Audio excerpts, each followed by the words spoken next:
观众朋友好，欢迎来到方菲时间。近日引爆舆论的胡鑫宇失踪死亡案，再度让在中国很可能大量发生的活摘器官罪恶成为焦点。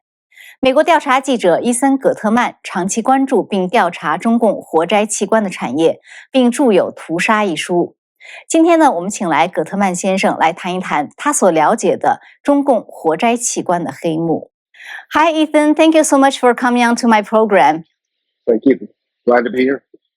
Okay, so Ethan, I'm really glad that we get a chance to talk to you while you're in Taiwan. You have done a lot of in-depth investigations on live organ harvesting in China, and you published books and reports. So first, could you give us a 10,000-foot view of this issue, and also tell us what is the current situation in China today? The last question is the hardest, which is to know the current situation. Almost all the research we do, if you like, even from the 10,000 point of view, is it's got a time delay built into it almost. It's like we're looking at a star. That star could have exploded. Things could have changed. Usually we're at least 6 months to a year behind on any information. And that's true always, because China are masters. The Communist Party is masters of deception. And they're masters of keeping things out of the news and not letting witnesses go. And so we have very little to go on. They don't put very much on the web on this, okay? And it's not even clear there are materials to hack into anymore, okay? So given that, here's the 10,000 point of view, which is in the 80s, the late 80s, China was harvesting organs from criminals on a very low scale. And around 1994, 1995, they start doing live organ harvesting. And that occurs in Xinjiang, in several places, mainly near Urumqi. In 1997, there's the Gulja massacre, and that is followed by a small handful of Chinese Communist Party cadres coming to Urumqi and acquiring organs from political and religious prisoners. It's the first time it happens, but we're talking about a very small group, about maybe 12 people who received organs at that time. Very small. In 1999, as you know, and I'm sure a lot of your viewers know, the biggest persecution since the Cultural Revolution in China began, the persecution of Falun Gong. And it took about 2 years, but then we suddenly start picking up cases. I personally talked to witnesses who were examined for their organs around 2000, late 2000. And into 2001, it becomes widespread. Now, that is reflected in the hospital numbers. In other words, the hospital numbers start shooting up. There's this massive amount of transplants which are suddenly done. Initially, it's kidneys, and then it's livers, and then it moves into lungs and heart over time, over a couple of years. And you're seeing this chart, a graph that is just exponential rise. And that is because there's a lot of Falun Gong in the system, in the detention system. In fact, I would estimate that it's about 500,000 at any given time. And at one point, it was about 1.5 to 2 million in the early 90s. In 2001, 2002, and around there. That's when the crackdown reaches kind of its height. Now, what were they doing? Well, we do know something else about that. We know that they were going after fairly young people. In fact, 28, 29 years old appears to be the age that Chinese surgeons prefer to do live organ harvesting and strip the person of their organs and then sell them to Chinese citizens and also to citizens from around the world. So desperate people come looking for organs and they go to China. And this is not actually a big secret. It does not require brokers wearing trench coats like the one I'm wearing. It is the way they do it is usually through Google. Okay, Google has a translate function. Google has the hospitals would advertise, and you could easily make contact with those hospitals and set up appointments as long as you had the money. And the more money you paid, the quicker you get the organ. And of course, the big tip-off to a lot of people who studied this is that they were advertising at about 2-week period turnaround for a rich organ tourist. Now, that's impossible in any other part of the world. It's also impossible to make an appointment, say, for a heart transplant, unless you control the twilight zone. If you can create car accidents and suddenly the person will be pulled out of this fiery car and you could then cut their heart out. Yeah, that's true. The other way that China was really doing it was they had a massive bank of people waiting, Falun Gong, and they tested them and cross-matched them and tissue typed them, and they knew they could very easily select the right person and strip their organs. So you've discovered a lot of those information or through your interviews with witnesses or people who had knowledge of that or people from the medical fields. So through all these investigations, that was the discovery about Falun Gong, the group of Falun Gong practitioners being organ harvested. And then later on, is that like they move on to other groups like the Uyghurs, right?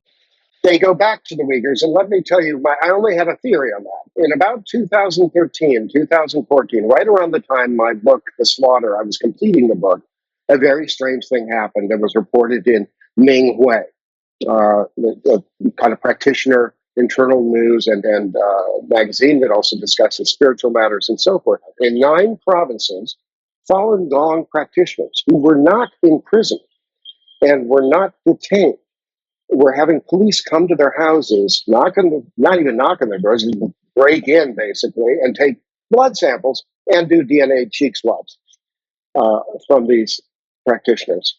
Now, at first when I heard this, I thought, this has got to be a scare tactic or something.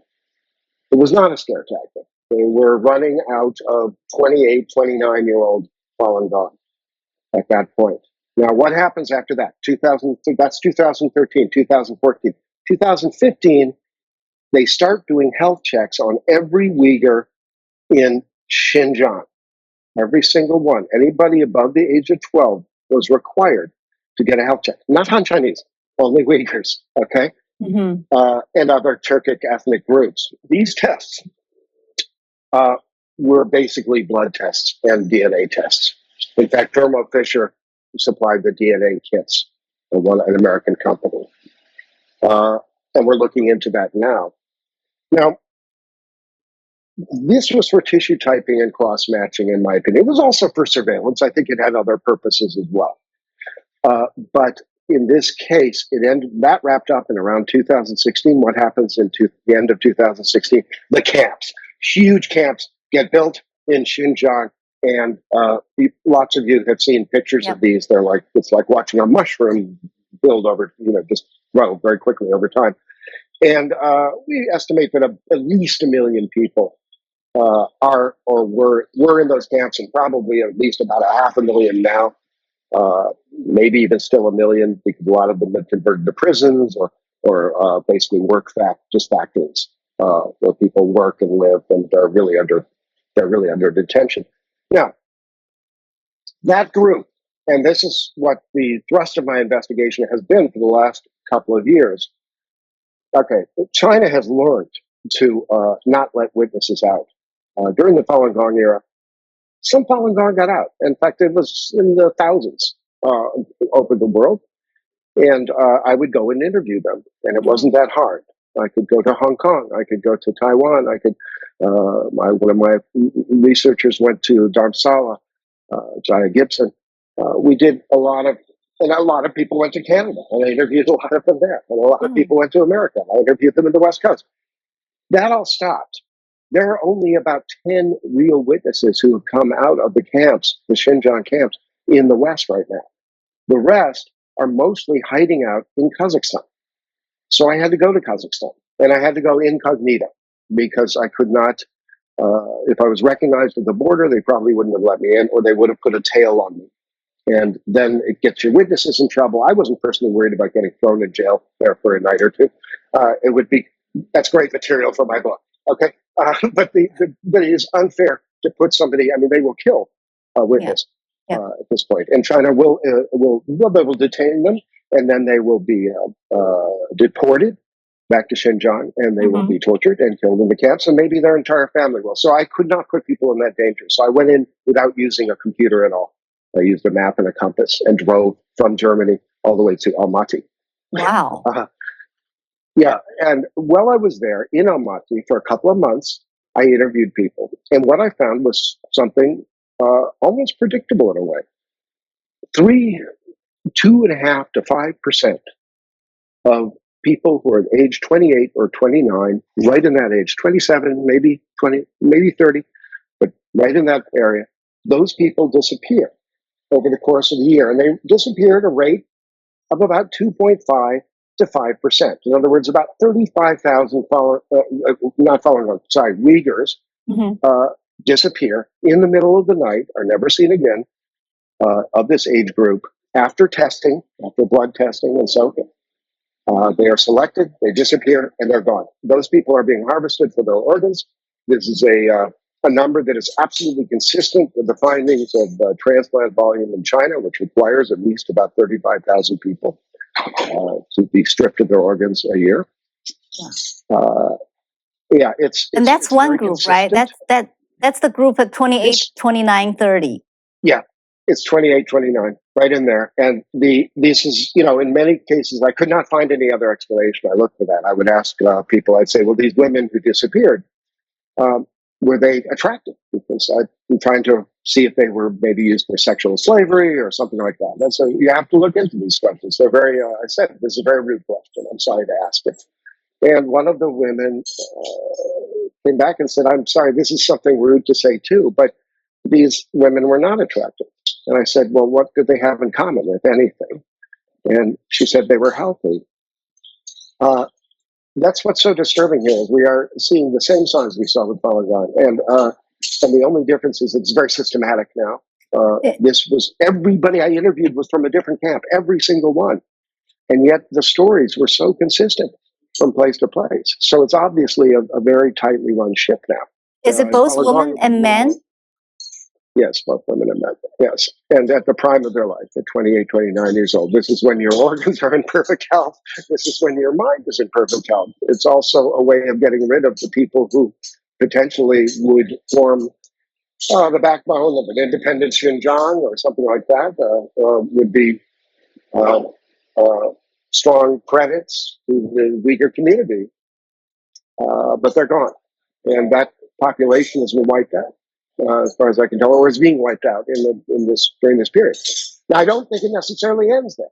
I think it's important to say that they will run out of Uyghurs at that age, at the age they like, and at some point they're going to shift into some new populations. The Tibetans are obvious. We know the Tibetans have been harvested in the past, but we could certainly imagine them doing that again. But there's also Hong Kong. There is also Taiwan. I don't think, as long as there's huge money to be made here, this is state-sponsored. China is a surveillance state. The Communist Party knows fully well what's going on here, and they are betting their beak. They are making money off this. I don't think that's going to change. I don't think it's just the money. I think this is a way to destroy enemies. So those two things go together. Sometimes Westerners have a very hard time understanding this. As if somebody who lived in China, I have an understanding that there's often a very practical nature to the way the Chinese Communist Party works, that they will do two things at once. They will make money and they will also get rid of enemies. It's perfectly possible to do both. I think what you just raised is a very important and very good point, is that it doesn't stop there. And actually, that leads to my next question, which is, in recent years, there are more and more cases about missing teenagers and college students in China. Now, people suspect, and a lot of them are afraid, that these young people became the victims of live organ harvesting. Whether those are true or not, but do you believe that this organ harvesting practice has been extended to general public in China? I believe it has on the edges. But I don't want to get away from the main point. I don't think these numbers are very significant. Now, there are missing children in Xinjiang, in the Uyghur population. Many people mentioned this to me. And it is possible. Certainly, we know that there was this recent case of a hospital advertising, was bragging about the fact that they did 3 heart transplants. They don't give exactly the ages of the children, I believe, but it's clearly children. And they did 3 heart transplants. They must have gotten the hearts from somewhere, and they don't explain really where and how you could do it on a single day. So I think that is a significant change and a broadening of the problem. But I don't think that. I also think that it could be kind of a setup. You see, the Chinese Communist Party has been very clever in the past at sort of saying, well, there is some problems in organ harvesting going on, and they're done by rogue doctors, and they're done by organized crime. And then they go and arrest a few people, and there's sort of this flashy stories, and the West buys into that. Reuters reports it, oh, well, China's solving its organ harvesting problem, and so forth. We really have to be aware of this. The children, the very small numbers. However, there is one last piece of evidence I'd like to put on the table, which leads me to say it's possible. I have been following the purchase of ECMO machines. ECMO machines are basically a way of oxygenating the organs, and it can be used when you're live organ harvesting somebody. You can preserve the organ as you take out one organ at a time. Take your time. Don't worry about it. But, basically the organ's going to be very fresh, and then you can, put it on a plane and jet it off to whoever you need or at the right hospital. Okay, so it solves a lot of problems. Well, those ECMO machines, up until 2019, a significant portion of them, about 25%, were being sold to children's hospitals in China. Now, why would that? Well, and my assumption was they're doing that because they kind of want to cover this up. In other words, this is a children's hospital that's set up with an established transplant hospital. There were several cases of that. I know these transplant hospitals. I actually know their names. I've studied them long enough that I can pick them out. And I just go, oh, well, that's that hospital. And they're buying it for the children's hospital, but they'll just move it to another building. Maybe not. Maybe not. What we do know is that in 2019, in June of 2019, they stopped buying ECMO machines from Germany, portable ECMO machines, and start buying ventilators. What's up with that? Well, that could be maybe that's when COVID really started. June 2019. Some people have suspected that for a long time. We have no proof. What we have is questions, a lot of questions, and of course, I appreciate you bringing this topic up because it has to be explored. And I caution against falling into this idea that the entire Chinese population is being harvested at this point. I don't think they are. I think China reserves this for special groups that it hates. Okay, sorry, the CCP reserves this for special groups which it hates and holds in contempt. In the case of the Uyghurs, I believe that if China invaded Taiwan, they have set up 9 crematoriums in Xinjiang. They're huge volume crematoriums. I believe the Uyghurs would probably just be wiped out under the fog of war. That is my concern. Now, as long as China doesn't go to war in Taiwan, I think, and as long as international attention stays on this, and I think that we may save these people from complete, may save them from death. They don't have very good lives, but. So could you tell us a little bit about how did you know about the persecution of Falun Gong, and how did you get involved in discovering the truth about organ harvesting? I saw the persecution of Falun Gong firsthand. I was in Beijing. I was working with a adjunct to Beijing television, actually, at the time. And they'd hired me as kind of a producer. And the day of the crackdown, it was very upsetting because everybody suddenly had to start watching television. They reported that Falun Gong was basically illegal. And one of the girls started crying.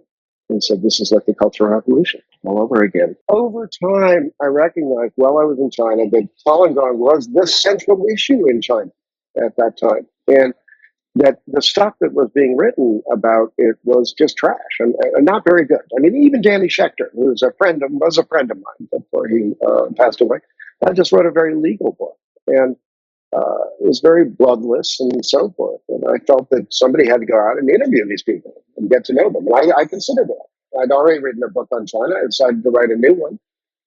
And then I went around the world.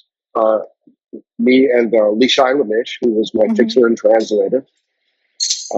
He's an Israeli Falun Gong. It's an incredible combination. I recommend it to anyone. And we went around. I interviewed people across the world, and I spent 7 years working on that book because I wanted to get it right. It was very important to me to make these. I understood that Bloody Harvest was already out there. I wasn't coming out with conclusions that were that different than Bloody Harvest. My numbers were a little different. Obviously, but my method was completely witness-based because I feel that witnesses are as rare as snow leopards, and they're valuable, and you have to listen very carefully to them. Sometimes you have to wait 12 hours, interview them for 12 hours to get them, especially people who've been exposed to, the camps and prisons. They're very damaged in some respects, and it's very hard for them to kind of vent and talk about their stories in a kind of coherent way. Often they tell the story backwards, for example, instead of forwards. So I believe in that. Now, the difference back then, when I was doing the Falun Gong story, and I will continue to do Falun Gong stories, I'm not moved away from it, but I have to follow organ harvesting because very few reporters can do the story effectively. It's a very complicated story. They don't have enough of a leash from their networks and so forth. I think a lot of people don't have the ability or even the financial. It costs a lot of money. You have to do a lot of traveling. You have to go out and find these people. You can sit there and you can do amazing things on the computer. And Matt Robertson and Jacob Levy have proved that. They've shown that they did an amazing report showing that the voluntary donations in China are a made-up number. Essentially, it's a chart, a graph that seems to be going up, but it's based on an equation, just an equation. It's not real numbers. They also showed that up till 2015, the doctors in China were blatantly talking about live organ harvesting. And I think this is all great research and very important. But you can't do it without the witnesses. And you certainly can't answer that question of what's going on there today or even last year without talking to witnesses. You have to, and so therefore you have to follow the witnesses. You have to follow where the main event is taking place. Right now, the main event is taking place in Xinjiang. That may change. I think I saw it somewhere that you said when you initially interviewed some Falun Gong practitioners, you weren't interviewing them for the purpose of discovering organ harvesting. You were just doing general interview of them. Maybe it was when you're working on the Falun Gong story. Then you found out, right, things related to organ harvesting. That's exactly right. That's exactly right, Jenny. And I actually was interviewing. I had not planned to make my book about organ harvesting at all. It was really supposed to be just the first fair and balanced treatment of the conflict between the Chinese state and Falun Gong. Nobody had written that history, and I thought it was well timed to do it. But along the way, there was this old woman who had been not that old. She was in her 50s, I guess. And she'd obviously been tested for organs, and she wasn't interested in talking about it. And she didn't see the point. And she never once mentioned it. She just said, "Oh, they did this examination," and I kept pulling her back to it. And she got angry at me. Like, why are we talking about this? I'm telling you about torture. I'm talking about my spiritual development. And you want to talk about this examination, this silly examination. Who cares about that? And that's red meat to a journalist like me or to a. But why did you keep pulling her back? Why did you feel it's important? Because I knew what was going on when she described the examination, because they were The giveaway was that they were looking at her eyes very closely. So they were shining a light in her eye. And they did that for about 5 minutes in both eyes. And they did not do a vision test. They weren't interested in her vision at all. They were simply interested in the health of the corneas, which you can sell. They're about 30,000 each. They had no concern over her brain function. They were simply looking for the health. Wow. Something they could sell. And I think she's lucky that she lived. And I don't know quite why that happened. Probably her other organs were not in such great shape or something like that. Eventually, she got released from the camp, and she's alive today, I believe. But a few of my witnesses did die after my book came out. One of them was a beautiful lady. I'm glad I saw her before she died. She had a stroke. But the point is, so I actually even do that sometimes, to go back and visit witnesses later. Mm-hmm. But I think the important point is you can't find these things out without that kind of witness, or the kind of thing that really proves it to me. And that made me change my investigative style. And I continued to ask about everything else because I did not want to leave the witnesses. I think this is very important. I didn't want people telling me a story. I didn't want people saying, oh, yes, I saw organ harvesting or anything like that. They're telling me a story because they thought it would further the cause. I wanted people telling me their personal story. And if the exams came up, if it didn't come up at all, I might ask them at the very, very end of the interview about this kind of thing. But I never pushed it. Mm-hmm. I don't believe in push interviews, okay? And that's why I can stand behind my work. And that's why I can stand by pretty much every word I've written in my books. I really do. And so I think it's very important to have somebody out there doing that kind of work. Very few people are doing this kind of investigative work at this point. Mm-hmm. It's because it's become very expensive and very hard. Why do you keep doing it? Well, I resist I don't, because I think for history, it is the worst thing in the world to have a people destroyed and nobody knows about it. This is the most terrifying thing of all. I'm half Jewish. What if the Holocaust had never been reported? What if the Jews of Europe had disappeared without a trace? That would be the worst thing. So it's very important. History is important. And what's going on now today is important. And you're obviously going to get a lot more clicks and likes when you put something out about just today, what's happening with a balloon in the sky or something. But the point is the long term. And this is why I still believe in books, too, is because books last. I am going to Japan for a book tour of The Slaughter. Came out in Japanese this year. And I'm going to Japan. I'm going to Japan for a book tour in early March. And I'll come back here. The Slaughter came out here in 2018. Mm-hmm. But I'm hoping I'm working on a new book. I hope to get it out by the end of 2023. I'm a very slow writer, but there it is. Do you run into dangers or like difficulties when you go around the world doing all these dangerous interviews?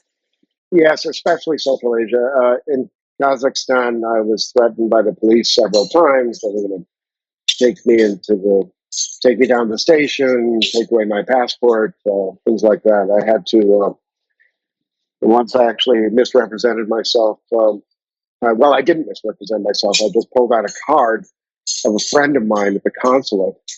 And when they saw the eagle on the card, that American eagle, the supervisor who was drunkenly lying in the back seat suddenly got up and went, get him out of the car immediately, right? Since they assumed it was me.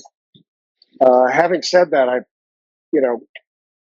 there were some risks I took on that trip, which I would never take again, like carrying actual sensitive material with me. Now what I do is basically get the sensitive material, put it in a very safe corner of the web, and delete it immediately. So I've started to use computers that way. Initially, I wasn't using computers at all, but I was carrying some sensitive material. So have the CCP government given you any trouble? Oh, well, yes. I mean, for example, when I arrived in Tajikistan, an article came out the second day I was there. It came out actually really the first day I was there, and suddenly it was published. And my second morning in Tajikistan, I wake up, and you know how you have a email says, "Oh, you're mentioned in some article," right? You have a Google search, so it comes up in your email, and I say, "Oh, okay. I wonder what article." And then it's like this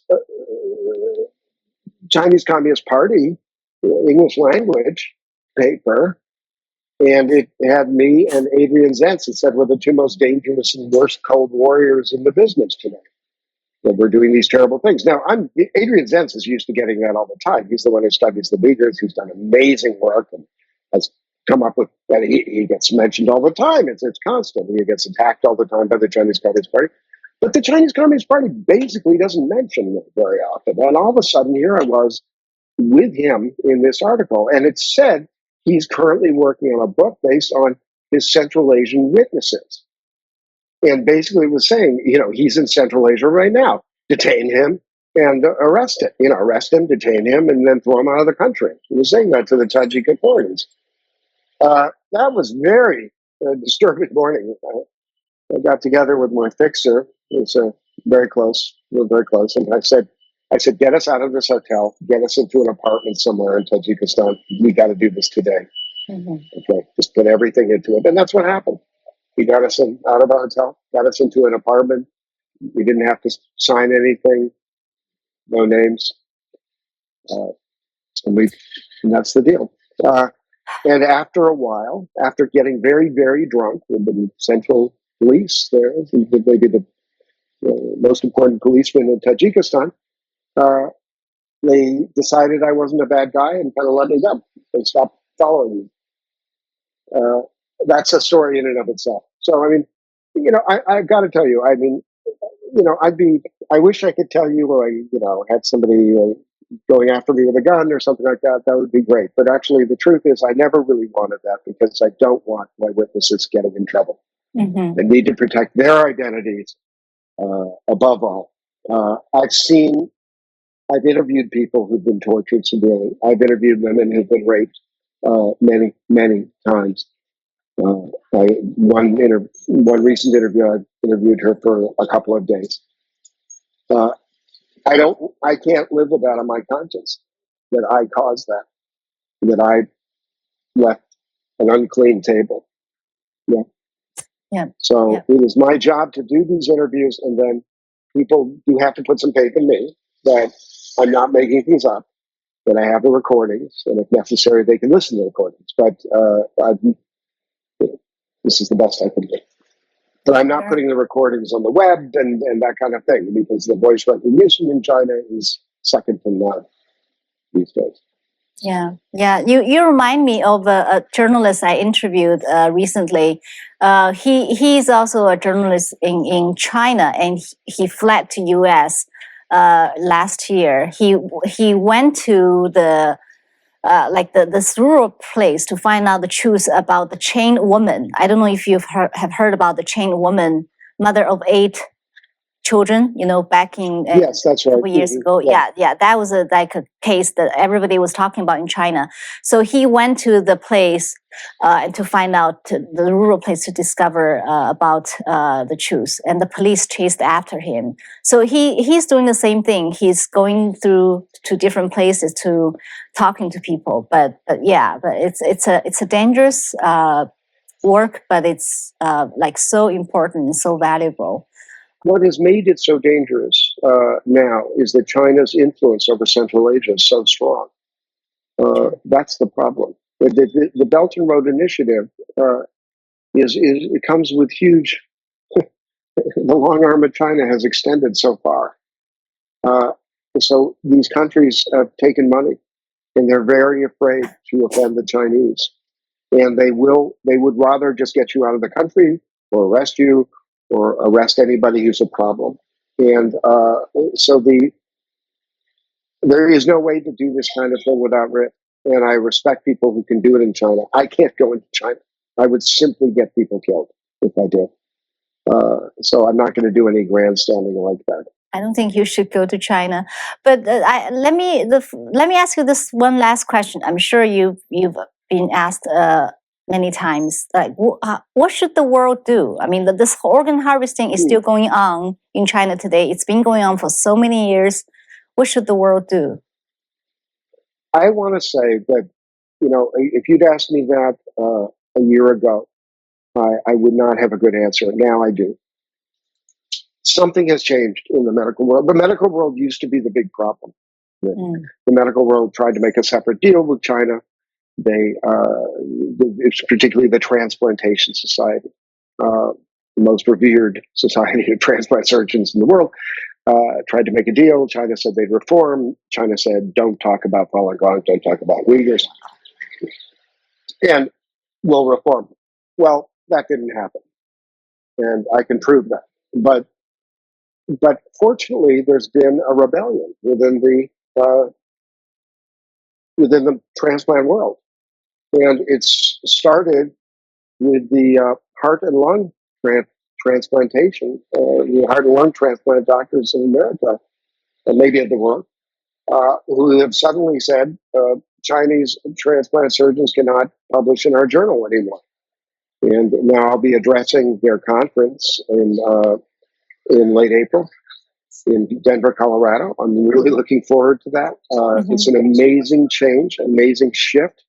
In this case, I think something has happened in the medical world, and a lot of the credit goes to an Israeli doctor named Jacob Levy, who is the son of two parents who were in the Holocaust, in camps. And, his moral authority is so powerful, and he has never let up on this issue. He knows it's true because he had patients, at least one patient who he knew was going to China for a heart transplant, probably from Falun Gong. Probably that's where the organ is coming from. So this is a real shift. And in fact, this is not the time to give up. But I would like to see, I'd like to see the Uyghurs make this more of a central issue. I can't tell them how to run their own affairs. They're dealing with a lot of fires, and a lot of terrible things are happening to Uyghurs and to Kazakhs in China. But I think it's very important not to let up. And I think it's very important also for the Falun Gong. There are a lot of Falun Gong activists. I wish they'd recognize that talking about Uyghur organ transplantation is a way for people to deal with what happened and is still happening in some respects to Falun Gong in organ harvesting. And that they should pay attention to this issue. They should put stuff out there on it. I'm sorry that David Kilgore can't join us. He passed away, and he was a close friend. But we still have David Matus. We still have me. We still have Matt Robertson. We have some terrific people working on this issue who've been doing it for a long time, who've dedicated their lives at this point to it. And I will. I'm not going to let go of it. I thought about letting go of it, but I decided to come back because it's too important. It's not solved yet. And even when it is solved, we'll have to go back, and the Chinese people will have to go back and examine the bones and the ashes. Yep. That's right. So these are too important to let go or to give up on. So thank you so much, Ethan, for sharing all these with us. I think we need to have more journalists like you doing this type of work. There's a lot of people who put money into my investigation. I want to thank them. And I don't want to get into the names right now, but that's coming. Believe me, I write very nice acknowledgments because this is a group effort. Okay, this is a group effort. It always will be. No person can do it alone, and that includes you, Jenny. So thank you very much for the interview. Great talking to you. 好，感谢您收看这一期的放飞时间，我们下次节目再见。